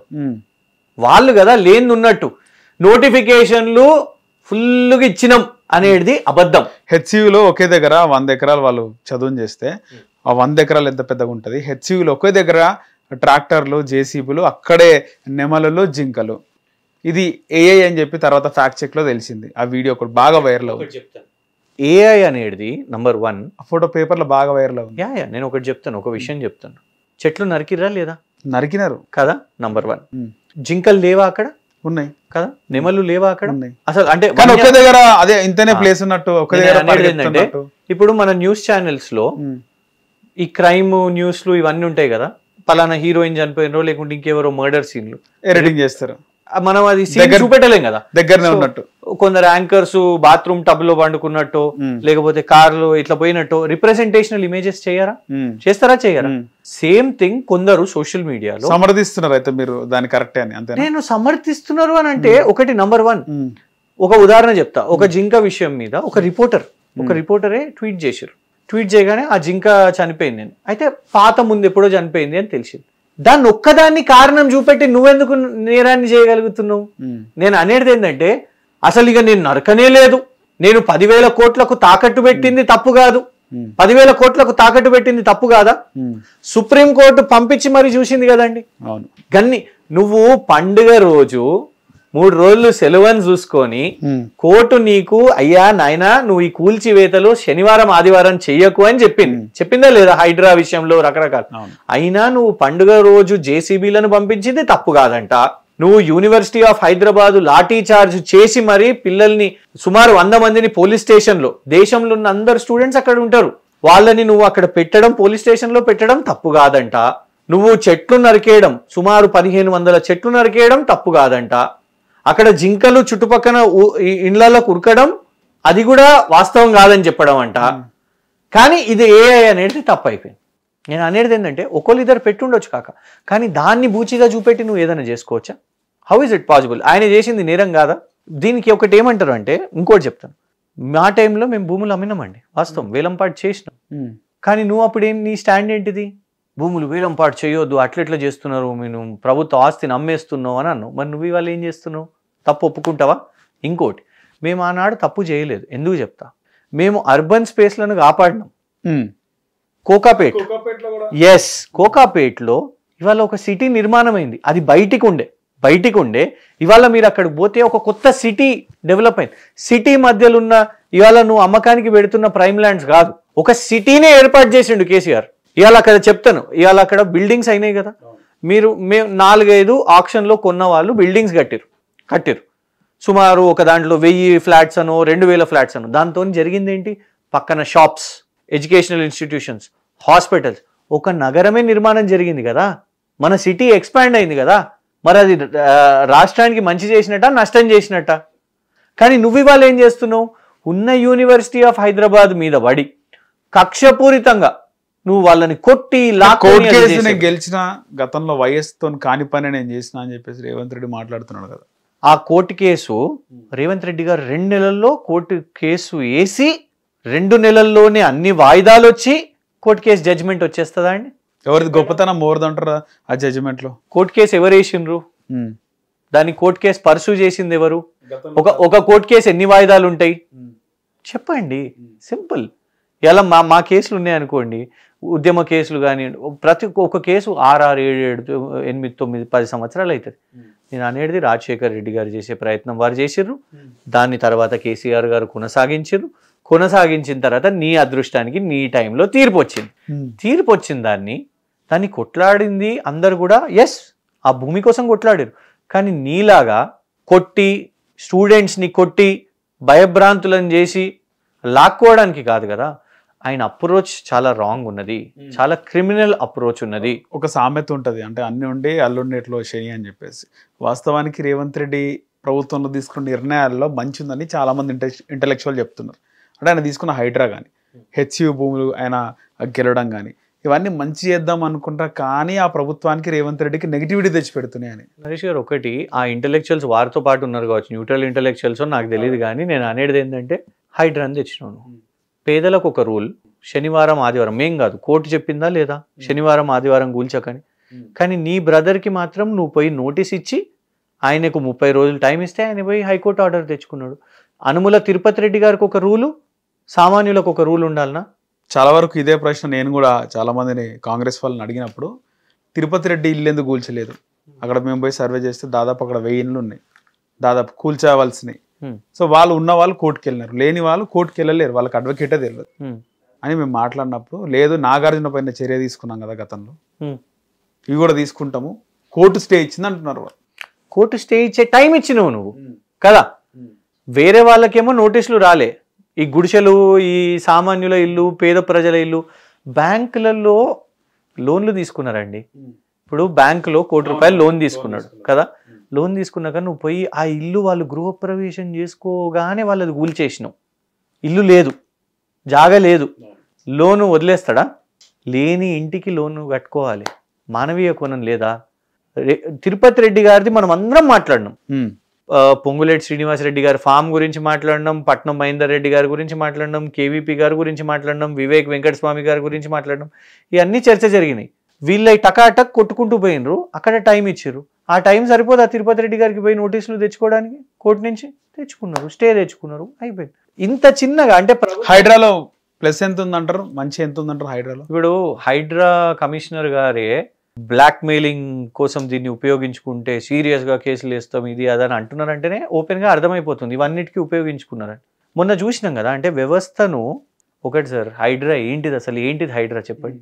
మా దగ్గర ఉన్న డిఆర్ఎఫ్, డిజాస్టర్ రెస్పాన్స్ ఫోర్స్కి నువ్వు పేరు మార్చి హైడ్రా అని తెచ్చినావు. డిఆర్ఎఫ్ చేయాల్సిన బాధ్యతలు ఏముండే? చెరువులను మేము చేయలేదా, కాపాడలేదా? కేంద్ర ప్రభుత్వమే మిషన్ కాకతీయ గొలుసుకట్ట చెరువులు, ఆ చెరువులను మేము పూడికత చేసినాం. హైడ్రా అసలు ఏంటిది? డిఆర్ఎఫ్, డిజాస్టర్ రెస్పాన్స్ ఫోర్స్, దాని వాహనాలు కానివ్వండి, దాని సిబ్బంది కానివ్వండి, ఇలా మొన్న వాళ్ళ స్టాఫే చెప్తున్నారు, విశ్వజిత్ గారు ఉండే చాలా బాగా చేస్తుండే అనేసి. ఇలా హైడ్రాని తెచ్చింది కేవలం కూల్చడానికే అన్నట్టే అయిపోయింది. మేము గతంలో ఎన్నో చెరువులను మేము చేసినాం, రీజువినేట్ చేసినాము. మిషన్ కాకతీయ అనేది ఊర్లలో చెరువుల కోసం వాటిని మళ్ళా రీజువినేట్ చేసుకోవడానికి సిటీలో కానివ్వండి ఇవన్నీ కూడా చేసినాం. కానీ విలనైజ్గా ప్రజలను ఇల్లు లేకుండా చేసి, పిల్లలకు వాళ్ళ పుస్తకాలు కూడా లేకుండా, వాళ్ళు భోజనం కూడా తినకుండా, వర్షం పడుతుంటే రోడ్డు మీద పడేసి, అంత అమానవీయంగా ఎందుకు చేయాలి? వాళ్ళకు మీరు ఆల్టర్నేటివ్స్ ఇస్తా అని చెప్పి అంత స్పీడ్గా చేయాల్సిన పరిస్థితి ఏంది? అందుకే ఇవాళ ప్రజల్లో హైడ్రా అనేది నిజంగా నమ్మకం కోల్పోయింది. మీరు నిజంగానే అదొక ప్లాను పకడ్బందీగా తీసుకొని ఎస్టీపీలు ఇవన్నీ కూడా ఎన్నో పెండింగ్లు ఉన్నాయి, అవి చేయాలి. ఇవాళ మొన్న చూడండి, ఒక మహిళ వాళ్ళ పిల్లలు నడుచుకుంటూ పోతుంటే ఆ పాప మ్యాన్హోల్లో పడ్డది. అదృష్టవశాత్తు వర్షం లేదు, లేకుంటే కుట్టుకపోయేది, తీసారు. ఇమీడియట్గా జిహెచ్ఎంసీ ఎక్స్ప్లెనేషన్ ఏంటంటే, మేం కాదది హైడ్రా వాళ్ళు తెరిచిపోయారు అనేసి. అంటే ఒకళ్ళ మీద ఒకళ్ళు ఏంది ఇది? మనం సిస్టంలో ఒకళ్ళను ఒకళ్ళు కాంప్లిమెంట్ చేసుకోవడానికి. మొన్న వర్షాలు పడ్డాయండి, ఫస్ట్ డే మనం ఫ్లైఓవర్లు నిండిపోవడం చూసినాం. ఇమీడియట్గా కొందరు తెలియని ఇంజనీర్లు ఏం చెప్తారంటే, అవి చూసిర్రా బీఆర్ఎస్ గవర్నమెంట్ ఇట్లా కట్టింది అనేసి అన్నారు. ఫ్లైఓవర్లు కట్టిన తర్వాత మినిమం మెయింటెనెన్స్ ఏంది? ఆ చెత్త క్లాగింగ్ అంటారు, చెత్త కవర్లు, మనం బాటిల్ తీసుకురేది, ఇవన్నీ అవి సాఫ్ చేయాలి. జిహెచ్ఎంసీ సాఫ్ చేయాలి, హైడ్రా చేయాలి. మనం చూసినాం ట్రాఫిక్ పోలీస్ ఏం చేసింది అంటే, ఎక్కడ పడితే అక్కడ చెత్తలు సాఫ్ చేసుకుంటూ, పాట్ హోల్స్ ఉంటే మట్టేసి, అది ట్రాఫిక్ పోలీస్ పనే? అది ట్రాఫిక్ పోలీస్ వాళ్ళు అది చేసేసరికి ట్రాఫిక్ మేనేజ్మెంట్ మిస్ అయిపోయింది. ఈ కోఆర్డినేషన్ లేకుండా పోయింది. హైడ్రా చేయాల్సిన పని చేయడం కూడా కేవలం కూల్చివేతలు, దాన్ని బెదిరించి, ఎస్ బరాబర్ బిల్డర్లను బెదిరించి వసూలు చేసే దానికి కూడా ఇది ఉపయోగపడుతున్నది. కాబట్టి పెద్ద బిల్డర్లు వాళ్ళకి చెప్పుకోవడానికి నాగార్జున ఒకటే ఉదాహరణ, కానీ పెద్ద బిల్డర్లు ఇంకెన్నో బిల్డర్స్ని చెరువుల పక్కన కడుతున్నారు. మీ యూట్యూబ్ ఛానల్సే చూపెడుతున్నాయి, కానీ దాని విషయం మీద మాత్రం చర్యలు తీసుకుంటలేరు. రీసెంట్గా అయిన వర్టెక్స్ భూములు ఇప్పుడు అవన్నీ ఇప్పుడు టేకప్ చేస్తున్నారు. ఇవి మళ్ళా ఇంకొక డౌట్ కూడా, ప్రభుత్వానికి నచ్చినవి ఎక్కడ అమ్మాలి అనేటివి మాత్రం ఇవి చేస్తున్నారు. మేము ఒకటే అంటున్నామండి, మీరు ప్రభుత్వ ఆస్తులను కాపాడుతున్నారంటే దాన్ని ఒప్పుకుంటాం, కానీ ప్రజల మీద బుల్డోజ్ చేస్తూ ప్రజలను ఇల్లు లేకుండా చేసి 30-40 సంవత్సరాల నుంచి ఉంటున్న వాళ్ళను కనీసం వాళ్లకు వేరే ప్రత్యామ్నాయం కల్పించకుండా, నోటీసులు కూడా ఇవ్వకుండా వాళ్ళని రోడ్డున పాలు చేస్తే మాత్రం ఇది ఎక్కడ న్యాయమో ఆలోచించండి. సో ముఖ్యంగా ఫోన్ ట్యాపింగ్ గురించి ఏమంటారు? ఫోన్ ట్యాపింగ్ ఇష్యూ మధ్యలో కేటీఆర్ అరెస్ట్ అన్నారు, జనవరిలో ఇంకా అరెస్ట్ అయిపోతారన్నారు, ఇప్పుడు చూస్తే సెప్టెంబర్. ఆ, ఇది మాట్లాడి నిజంగా బోర్ కొడుతుందండి. 2 సంవత్సరాలుగా ఆడడానికి వస్తుంది. ఫోన్ ట్యాపింగ్ వెబ్ సిరీస్, మనది వెబ్ సిరీస్ నడుస్తుంది రాష్ట్రంలో. ఫస్ట్ ఛత్తీస్గఢ్ పవర్ అగ్రిమెంట్ అయిపోయా, కేసీఆర్ గారు జైలు పోతురు అని అన్నారు. తర్వాత హరీష్ రావు గారి మీద ఫోన్ ట్యాపింగ్ అన్నారు. హరీష్ రావు గారిది కోర్టులో చెల్లలేదు. తర్వాత కాళేశ్వరం అన్నారు. తర్వాత ఫార్ములా ఈ అన్నారు. ఇప్పుడు ఈ ఏది కూడా సింక్ అయితలేదు. ఏవి కూడా కేసులు నిలబడలేకపోతున్నాయి. ఇందులో ఏవి కూడా స్ట్రెంత్ లేదు. ఇప్పుడు తర్వాత ఏం చేసిర్రు, కొన్ని ఛానల్స్తోని లీకులు ఇచ్చిర్రు. ఏదన్నా అఫీషియల్ స్టేట్మెంట్ ఉందా? 10 లక్షల ఫోన్లు, 1,00,000 ఫోన్లు ట్యాప్ చేసిండు, హీరోలది చేసిండు, హీరోయిన్లది చేసిండు, ఏదన్నా ఆధారాలు ఉన్నాయా? ఇప్పుడు మనం మాట్లాడుకున్న స్టేట్మెంట్స్ సీఎం ఆఫీస్ నుంచి లీకే వచ్చినాయి, కానీ ఏనాడైనా ఒక పెద్ద పోలీస్ అధికారి కూర్చొని ప్రెస్ కాన్ఫరెన్స్ పెట్టిండా? ఇది కేవలం వాళ్ళ వైఫల్యాల నుంచి డైవర్ట్ చేయడానికి మాత్రమే. సింపుల్ అండి, కేటీఆర్ని టార్గెట్ చేస్తే న్యూస్ వస్తుంది. అందులో అంటే కొంచెం కూడా లేనిది సమంత పేరు, రకుల్ ప్రీత్ సింగ్ పేరు ఎందుకు వస్తాయి అంటారు? హీరోయిన్ల పేరు తీసుకుంటే మనకు వార్త అవుతుంది కదా. ఇదే సమంత గారి గురించి కొండా సురేఖ ఏం మాట్లాడారు చెప్పండి? ఒక మహిళగా మాట్లాడొచ్చునా?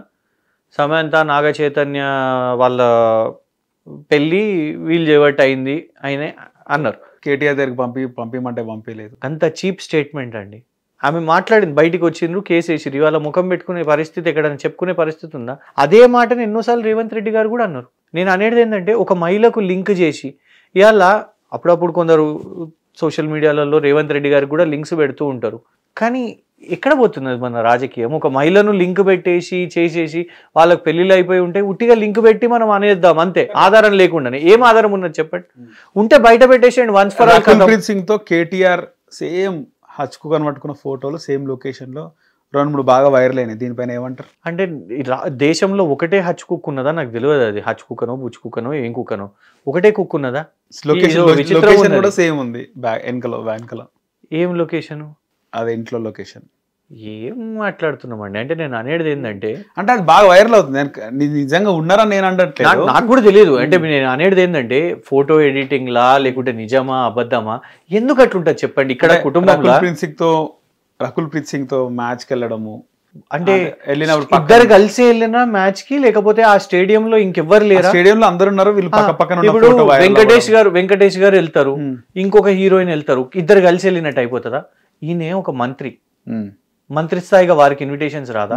వారు ఒక పాపులర్ సినీ నటి, ఏ సినీ నటి వెళ్ళదా? అంటే బాగా వైరల్ చేసింది రేవంత్ రెడ్డి. ఇప్పుడు రేవంత్ రెడ్డి అట్లా మాట్లాడారు. ఎందుకు? ఇప్పుడు కొందరు పెడుతూ ఉంటారు. ఇప్పుడు అప్పుడప్పుడు ఇక మేము కూడా చూడాల్సి వస్తుంది. ఇప్పుడు రేవంత్ రెడ్డి గారు సురేఖ వాణి అనే ఒక నటితోనే ఎవరితోనో కలిసిరు, ఫోటో లింకులు పెట్టేయమంటారా?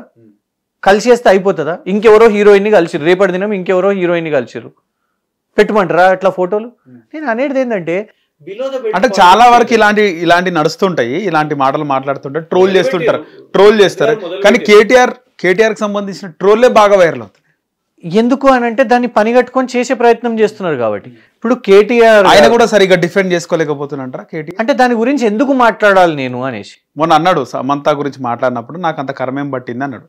కొండా సురేఖ మాట్లాడినప్పుడు నాకేం కర్మ పట్టింది అన్నాడు.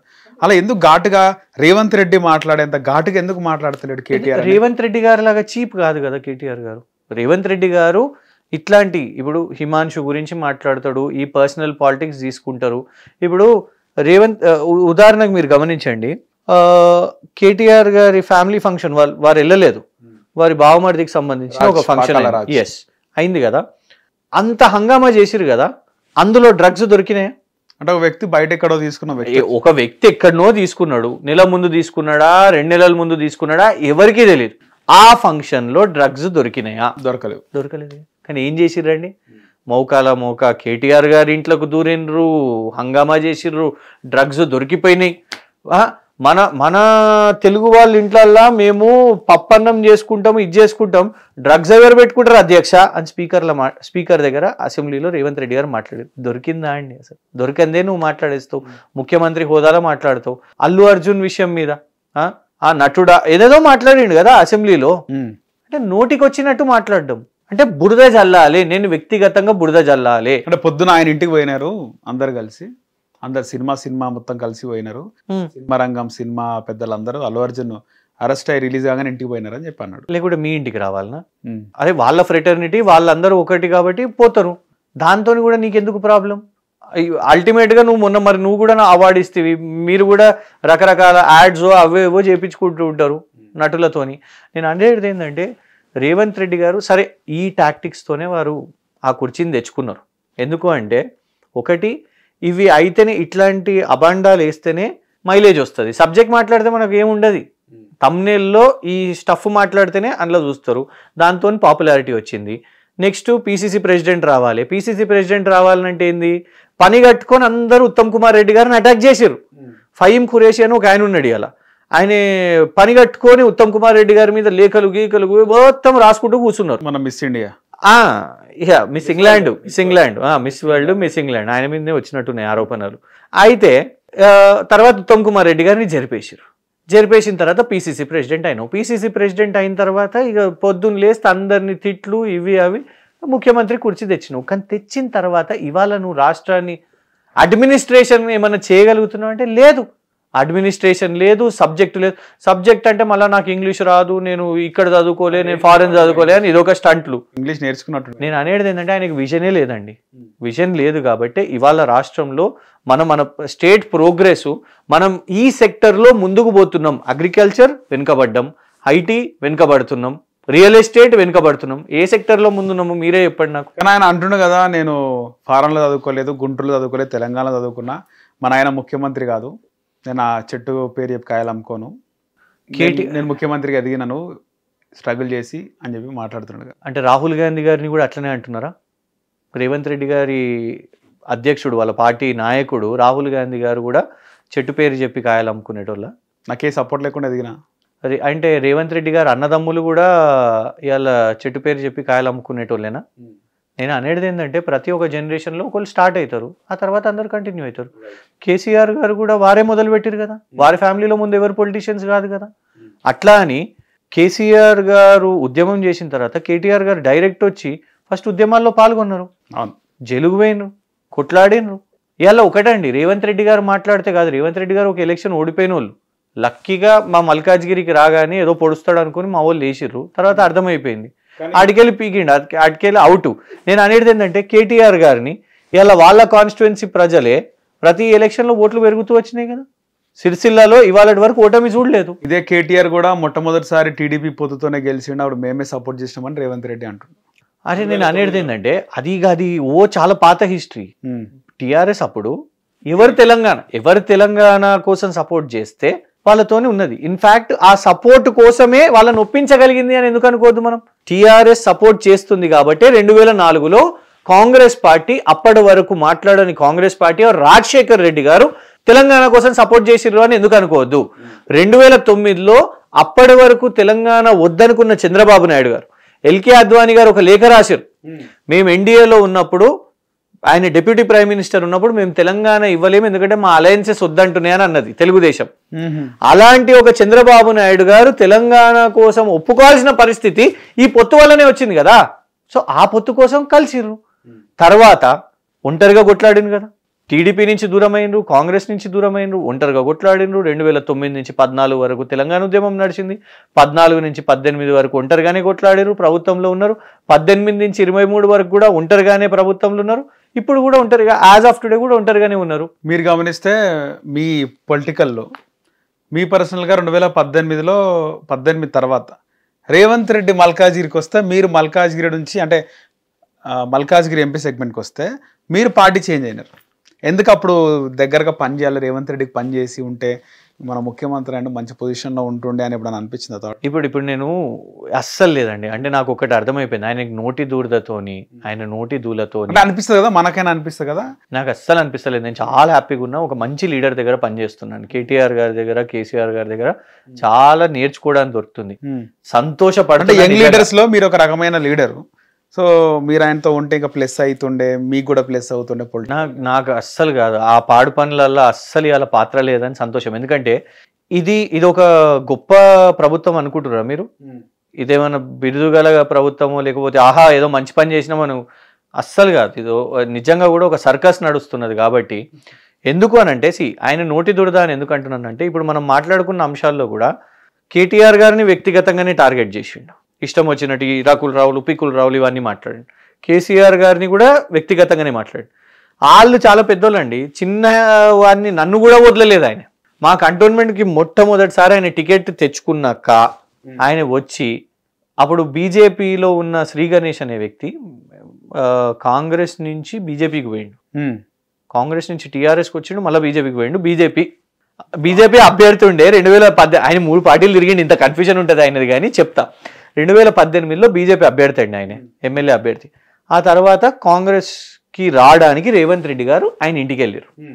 ఆయన ఇంటికి వెళ్ళి అక్కడ మాట్లాడింది ఏంది, ఇప్పుడు క్రిషాంక్ అనేటోడు తన రాజకీయ అవసరం కోసం, ఇగోండి నేనేమి ఎమ్మెల్యేని కాదు, ఒక పార్టీలో అవకాశం వచ్చి నేను మోసం చేసిపోయినోని కాదు, నాకు అవకాశం రాలేదు, నేను రాజకీయం చేయొద్దా అట్లా అని నాకు కేటీఆర్ గారు నన్ను పిలిచారు, నేను వచ్చినాను, రాజకీయం కోసం వచ్చినాను నేను, ఎందుకంటే ఉద్యమాల్లో చేసినోని కాబట్టి నాకు చట్టసభల్లో ఉండాలని ఒక తపన ఉంది. నేను ఇన్ని ఇష్యూస్ పొద్దున్న లేస్తే ఎన్నో అండి, 7 గంటలకు మేము డిబేట్కి రావాలి, ఒక న్యూస్ ఛానల్కి రావాలంటే పొద్దున్న 5:30 6 గంటలకు లేచి ధనాధన ఉరుకొచ్చి కూర్చోవాలి. సడన్గా ఏదైనా ఛానల్ ఫోన్ చేసినాం, ఇప్పుడు ఉదాహరణకు చెప్తా, ఒక మాల్లో ఉన్నాం, ఫ్యామిలీతో ఉన్నాం, ఛానల్ అర్జెంట్ ఏదన్నా ఇష్యూ అంటే వచ్చి సెల్లార్లలో కూర్చొని మెట్ల దగ్గర కూర్చొని లైవ్లు చేసిన రోజులు కూడా ఉన్నాయి. ఉట్టిన గంట అంటే ఆ రోజులు ఆ స్ట్రగ్లింగ్ డేస్ ఉండే. ఇట్లాంటి జనరేషన్ నుంచి ఆ డిబేట్స్ ఇవన్నిటి నుంచి మేము చట్టసభల్లో పోవద్దా, పార్టీ మారిన నువ్వేమన్నాను, క్రిషాంక్ అమ్ముడు వేయండు అని స్టేట్మెంట్ ఇచ్చినావు. ఇవాళ వరకు ఈ రాష్ట్రంలో ఏ నాడు కూడా ఎవ్వరు కూడా నా మీద కరప్షన్ అభియోగం లేదు. రేవంత్ రెడ్డి గారు నా మీద పర్సనల్గా టార్గెట్ చేస్తే నేనెందుకు ఊరుకుంటాండి? నోట్ల కట్టతో దొరికినాయి నువ్వు, అంత రెడ్ హ్యాండెడ్గా దొరికినాయి నువ్వు నన్ను అమ్ముడు వేయడం గురించి మాట్లాడు. దాని తర్వాత ఎన్నోసార్లు కూడా పర్సనల్ కమెంట్స్ మీడియాలలో మాట్లాడు, నా మీద కేసులు వేసినావు, జైలుకి పంపించినావు. సో డెఫినెట్గా నువ్వు పర్సనల్ పాలిటిక్స్ చేసినప్పుడు మేము అలాగే రిప్లై చేయాలి. రేవంత్ రెడ్డి అనే వ్యక్తి రాజకీయంగా చేసేది absolutely personal, below the belt and slander politics. ఇవాళ చాలామంది నా మిత్రులు కొందరు అడుగుతుంటారు, నేషనల్ మీడియాలో ఉన్నా, ఎందుకు నువ్వు అంత పర్సనల్గా తీసుకుంటున్నాను? నేను అదే ఉదాహరణ చెప్తా, నువ్వు నా మీద పర్సనల్ అలిగేషన్స్ వేస్తావు, నా మీద జైలు పంపుతావు. ఇంకా చెప్తా, మీరు అసలు అడుగుతలేరు లేటెస్ట్ కానీ, మొన్న సోషల్ మీడియాలో మా మీద ప్రచారం చేసిర్రండి, ఒక ఆర్టికల్ని సర్క్యులేట్ చేసిర్రు. కేటీఆర్ గారితో కలిసి నేను ఇంటర్నేషనల్ సెక్స్ ర్యాకెట్ నడిపిస్తున్నానంట, ఉజ్బెకిస్తాను, రష్యా ఇవన్నిటి నుంచి. అక్కడ అది చేస్తే రేవంత్ రెడ్డి నన్ను బయట ఉండనిస్తాడా? నా బాధ ఏంటంటే ఊర్లలో మొత్తం ఇది సర్క్యులేట్ చేశారు. ఇది కరెక్టా అండి? ఇది రాజకీయంగా ఇది కరెక్టా? నేను ఇవాళ కూడా రేవంత్ అన్నకు ఒకటి చెప్తున్నా, ఇవాళ వరకు కూడా నేను అగౌరవంగా ఆయన తిట్టలేదు, ఎప్పుడు కూడా నెవర్. పొలిటికల్ సెల్ఫీ విత్ ఆయన, మరి సెల్ఫీ విత్ ఖైదీ అని చేస్తాం, పొలిటికల్ గా ప్రోగ్రామ్ ఖైదీగా ఉండే కదా, ఆయన రెడ్ హ్యాండెడ్ గా దొరికిండు, అప్పుడు చేసినాం కదా. కానీ ఇంటర్నేషనల్ సెక్స్ ర్యాకెట్ అని ఏందండి అది? ఎందుకంటే చదువుకున్న వాళ్ళము, కష్టపడి ఉద్యమాల్లో చేసి వచ్చిన వాళ్ళము, కింది సామాజిక వర్గం నుంచి వచ్చిన వాళ్ళం, నువ్వు మా మీద ఇట్లాంటి నీ సోషల్ మీడియాతోని ఇవన్నీ చేపిస్తావా? కరెక్టా? అదొకటే కాదు, డిసెంబర్ 31 నైట్ నేను మా ఫ్యామిలీతో ఉన్నా, ఇంట్లో ఉన్నా, పొద్దున్న లేచేసరికి 10 TV కళ్యాణ్ అన్న నాకు ఒక ఫోటో పంపించాడు, డ్రంక్ అండ్ డ్రైవింగ్ లో పరారైన క్రిషాంక్ అని 10 TV లోగోతోని ఆయన్నే పాపం పంపించిగో ఇట్లా చేసిర్రు ఫేక్ ది అనేసి. ఓకే ఇంత గలీజు అంటే పాత నేనున్న కాంగ్రెస్ ఇట్లా లేకుండే. రేవంత్ రెడ్డి గారు కాంగ్రెస్ని ఖరాబ్ చేసి పడేసారు. రాహుల్ గాంధీ కాంగ్రెస్, పాత కాంగ్రెస్, ఇట్లా దిగజారుడు రాజకీయాలు. ఎందుకంటే ఇప్పుడు ఉత్తమ్ కుమార్ రెడ్డి గారు కేటీఆర్ గారు కలుసుకున్నారు అనుకోండి, అన్న బాగున్నావా? ఇప్పుడు మధు యాష్కి గారికి మొన్న అనారోగ్యం అయింది, శ్రీనివాస్ గౌడ్ అన్న పోయిండు వాళ్ళ ఇంటికి, పోయి కలిసిండు బాగున్నావా అని. రేవంత్ రెడ్డి గారు చేసే రాజకీయాలతోని డూ యూ థింక్ ఒక కాంగ్రెస్ ఒక బీఆర్ఎస్ కలుసుకొని కనీసం హలో హౌ ఆర్ యూ అని ఇప్పుడు శ్రీధర్ అన్న, భట్ అన్న వీళ్ళు ఎక్కడన్నా కనబడ్డప్పుడు, ఇప్పుడు నేను బీఆర్ఎస్లో ఉన్న తర్వాత కూడా బేగంపేట దగ్గర శ్రీధర్ అన్న ఒకసారి పోతూ ఉంటే ఆపుకొని కలిసి ఇద్దరం ఒక 30 seconds మాట్లాడుకొని అన్న బాగున్నారా అని. బట్ ఇట్లా ఇది పాత కాంగ్రెస్ వాళ్ళు. ఈ రేవంత్ రెడ్డి గారు వచ్చినాక పెంట ఇవాళ గలీజ్గా ఎవరన్నా ఎక్కడన్నా మనము కూర్చొని మీరు చెప్తున్నారు ఇవాళ ఎవరిని నమ్ముకుంటలేరండి. రేవంత్ రెడ్డి గారు చెప్పాడు, మనం ఒక మాజా గ్లాస్ తాగినా కూడా మన తాగినామని, ఐ డోంట్ డ్రింక్ కానీ చెప్తున్నా, అట్లా క్రియేట్ చేసి ఇవన్నీ కూడా రాష్ట్ర రాజకీయాలు గబ్బుగా భ్రష్టు పట్టిన పరిస్థితిలో ఉన్నాయి. సో మీరు ఏమనుకుంటున్నారు, మళ్ళీ కాంగ్రెస్ ప్రభుత్వం వచ్చే అవకాశం లేదు, ఇంకా నామరూపాలు లేకుండా పోతా అనుకుంటున్నారా? అది ప్రజలు డిసైడ్ చేస్తారు. ప్రజలు ఇదే మన ఈ 2 సంవత్సరాల్లో చూసిన ఇబ్బందులు, రేపు ఇదే యువత అక్కడి దాకా ఎందుకు పోతున్నారండి? ఇప్పుడు జూబ్లీ హిల్స్ ఉన్నది మన ముందు, రేవంత్ రెడ్డి గారు ఈ 3 సంవత్సరాల్లోనైనా నేను తప్పులు చేసినాను, నేను ఇట్లా అనొద్దు, నేను యూత్ మీద లాఠీ చార్జులు చెయ్యొద్దు, నేను ఈ జాబ్ నోటిఫికేషన్స్ అవసరం లేదు అని నేను అనొద్దు. ఎస్, జాబ్ నోటిఫికేషన్స్ అవసరం. ఎస్, మహిళలకు 2500 అవసరం. ఎస్, రైతులకు సక్రమంగా యూరియా అవసరం. నేను ఎవరిని పడితే వాళ్ళని కించపరచొద్దు, మీడియా వాళ్ళనైనా సోషల్ మీడియా యూట్యూబ్ అయినా ఇష్టం వచ్చినట్టు కేసులు వేయొద్దు అని ఒక సురుకు దాకాలనంటే జనరల్ ఎలక్షన్ దాకా వదిలేయండి, జూబ్లీ హిల్సే చెప్పబోతున్నారు. జూబ్లీ హిల్స్ ఎందుకు బీఆర్ఎస్ మళ్ళీ కొంచెం వెనకంజ పడినాడు అనిపిస్తుంది? అట్లేం లేదండి, బ్రహ్మాండంగా జరుగుతున్నది, ప్రచారం జరుగుతున్నది, అవంతా కూడా త్వరలో క్యాండిడేట్ అనౌన్స్మెంట్. కాంగ్రెస్ బాగా వినబడుతుంది, గవర్నమెంట్ పేరు ఆ పేరు నవీన్ యాదవ్ దగ్గర నుంచి అంజన్ కుమార్ యాదవ్, ఇప్పుడు మైనంపల్లి హనుమంతరావు పేరు వాళ్ళు గవర్నమెంట్ లో ఉన్నారు. అందుకే ఎలక్ట్రికల్ పోల్ స్తంభాలకు కూడా కొబ్బరికాయలు కొడుతున్నారు. ఎలక్ట్రిక్ పోల్స్ కి ఎలక్ట్రిక్ పోల్ కి కూడా మనం మంత్రి గారు వివేక్ గారు పోయి కొబ్బరికాయ కొట్టబట్టే. సో ఇక వాళ్ళు ఆ హడావిడి చేస్తున్నారు. ఇక వాళ్ళ అభ్యర్థులు వాళ్ళ ఇష్టం, వాళ్ళు ఎవరికి ఇస్తారు అనేది వాళ్ళ ఇష్టం, వాళ్ళకి క్లారిటీ ఉండాలి. మీరు ఎవరన్నారు? దానం నాగేందర్ గారు అన్నారా? అంజన్ కుమార్ యాదవ్, మైనంపల్లి హనుమంతరావు. మైనంపల్లి గారా? ఏది మల్కాజ్గిరి పేరు వినబడుతుంది. పని అండి, ఎవరిచ్చినా కూడా మేము పోటీ చేస్తాం, మాకైతే 100% పూర్తి నమ్మకం ఉన్నది. అంజన్ కుమార్ యాదవ్ గారైనా మైనంపల్లి గారైనా. పార్టీ నుంచి అయితే మాగంటి గారి సతీమణేనా? అది కేసీఆర్ గారు అనౌన్స్ చేస్తారు, నేను ఎట్లా చెప్పగలుగుతాను. ఫైనల్ గా క్రిషాంక్ గోల్ ఏంది? కంటోన్మెంట్ నియోజకవర్గం నుంచే ఎమ్మెల్యేగా పోటీ చేసి గెలవాలనేదే ఒక ప్రధాన ఎజెండానా, గోలా? ఈసారి ఎట్టి పరిస్థితుల్లో చట్టసభల్లోకి పోవాలండి. ఎందుకంటే వేల కొద్ది ఇంటర్వ్యూలు ఇచ్చి కార్పొరేషన్ చైర్మన్ ఇవన్నీ కాదు, దండం పెడతాయి కదా, చట్టసభల్లోకి పోవాలని ఉంది. ఎందుకంటే చట్టసభలు అంటే అసెంబ్లీయా, మండలియా, శాసన మండలియా, లేదా లోక్సభనా? ప్రజల ఓట్లతోని గెలిచి పోతే ఆ సపోర్టు, ఆ ఫీల్ బాగుంటుంది. శాసన మండలిలు ఇవన్నీ కూడా అంటే ప్రత్యక్ష రాజకీయ. అసెంబ్లీయా, లోక్సభనా? మళ్ళీ మళ్ళగా ఫిట్టింగ్ పెడతారు ఎందుకు? ఫస్ట్ అసెంబ్లీకి పోతే సంతోషం. ఇక్కడ మా కేటీఆర్ గారు ఉన్నారు, హరీష్ ఉన్నారు, వీళ్ళందరూ రాష్ట్ర రాజకీయాలు ఇవన్నీ కూడా ఉంటాయి. కేటీఆర్ టీమ్ లో ఉంటాడు క్రిషాంక్ అనుకోవచ్చా భవిష్యత్తులో? అందరం ఉన్నామండి పార్టీలో సభ్యులు అందరం కూడా. అట్లా ఒక్కొల్లిద్దరు టీం అని కాదు, అందరి టీమే. వారు అందరితో పాటు యాక్సెసిబుల్గా ఉంటారు, అందరం టీమే. ఫైనల్ గా అతి తక్కువ కాలంలో 2018-19 ఆ టైంలో మీరు జాయిన్ అయినారు బీఆర్ఎస్, నాకు బాగా గుర్తుంది. అతి తక్కువ కాలంలో కేసీఆర్ గారికి కేటీఆర్కి అంత దగ్గర ఎట్లయినాడు క్రిషాంక్ అంటే ఏం చెప్తారు? నేను కాంగ్రెస్లో ఉన్నది కూడా 4 సంవత్సరాలు. ఆ 4 సంవత్సరాల్లో కూడా నేను రాహుల్ గాంధీ గారి వరకు లేరా కాంగ్రెస్ లో? లేదు, నేను చేరిందే 2014లో. నేను దానికంటే ముందు కేవలం ఒక విద్యార్థి నాయకుడిని, ఓయూ చేసి. ఇన్ఫాక్ట్ చెప్పాలంటే సోనియా గాంధీ గారి దిష్టి బొమ్మల దహనము, రాజీవ్ గాంధీ గారి దిష్టి బొమ్మల దహనం చేసినాను నేను. గాంధీ భవన్ ముట్టడిలో అవన్నీ చేసినాను నేను. రాహుల్ గాంధీ గారు, కొప్పుల రాజు గారు 2014లో, ఎందుకంటే అప్పుడు టీఆర్ఎస్ ఫుల్ ఉండే, నాకు కూడా అప్పుడు యాక్సెస్ లేకుండే, రూట్ లేకుండే. సో నీకు టికెట్ ఇస్తాము అని చెప్పిండ్రు, అప్పుడు కంటోన్మెంట్ చేరడం జరిగింది. ఆ తర్వాత వాళ్ళు ఇక 2 సార్లు టికెట్. నేను ఉండేది కంటోన్మెంట్ లోనే ఉంటాను నేను నా స్కూలింగ్ అంతా సెయింట్ ప్యాట్రిక్ స్కూల్, లయోలా, అక్కడనే మొత్తం.